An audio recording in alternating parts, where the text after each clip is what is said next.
Bonjour ou bonsoir, chers abonnés de la chaîne Le Partners TV. Alors aujourd'hui, nous allons essayer de voler au secours de nos jeunes frères et sœurs qui sont en classe de troisième. Autrement dit, nous allons essayer d'analyser les ouvrages inscrits au programme, notamment Une si longue lettre de Mariama Ba et Vol de nuit d'Antoine de Saint-Exupéry. Premièrement, nous allons mettre l'accent sur Une si longue lettre de Mariama Ba. Pour la première fois en 1979, Une si longue lettre est un roman épistolaire écrit par une femme de lettres sénégalaise nommée Mariama Ba, qui a vécu entre 1980 et 1981. Par ailleurs, traduit en 25 langues, Une si longue lettre remporte en 1980 le prix Nobel de la littérature. De même, ce même livre a été sélectionné troisième parmi les 100 meilleurs livres africains du XXe siècle. Alors, dans ce roman, Mariama Ba essaie de faire une peinture de la société sénégalaise en explorant pas mal de thématiques, particulièrement les conditions féminines dans la société sénégalaise, en mettant en scène deux personnages, notamment Ramatoulaye et Aïssatou, qui ont des vies,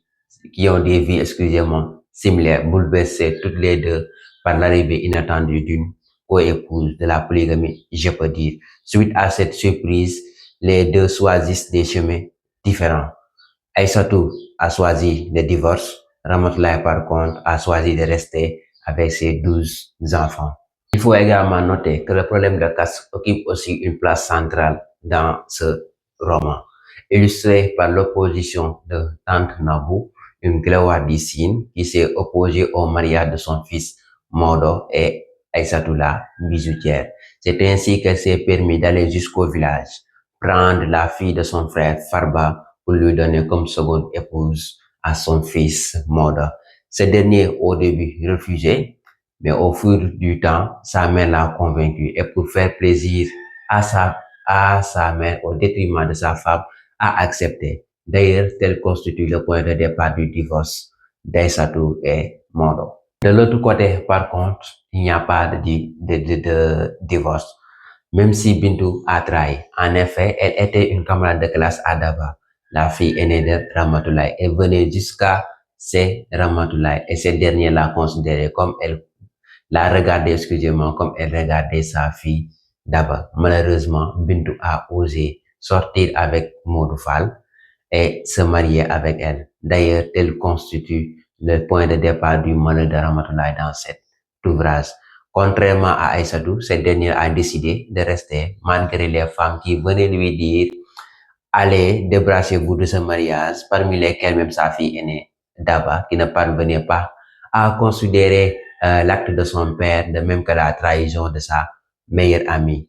Après son mariage avec Bintou, Modou Fall abandonna sa première femme et ses 12 enfants. Malgré tout, Ramatoulaye resta dans le mariage, s'est débrouillé, s'est décarcassé pour entretenir ses 12 enfants jusqu'à la mort de Modou. Après la période de veuvage, vient le partage des biens de Modou. Et Daba, femme aînée de Ramatoulaye, grandit, achète le villa situé au Sicap, villa dans lequel vivait la seconde épouse de son père, Bintou et sa mère.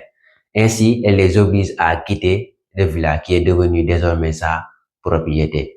Après tous ces événements, Ramatoulaye était censée être heureuse. Malheureusement, d'autres épreuves s'en suivent, notamment l'accident de ses fils. Il y a la grossesse de la petite Aïssatou. Elle a également surpris de trio, notamment Djenaba, Yassine et Aram en train de fumer. Maintenant, la question que j'ai envie de poser est de savoir, est-ce la femme à elle seule pour garantir une bonne éducation de ses enfants? Et merci de me répondre dans les commentaires.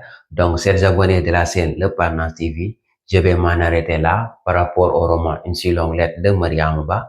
Et rendez-vous vous est donc donné très prochainement avec l'autre ouvrage au programme, notamment Vol de nuit d'Antoine de Saint-Exupéry.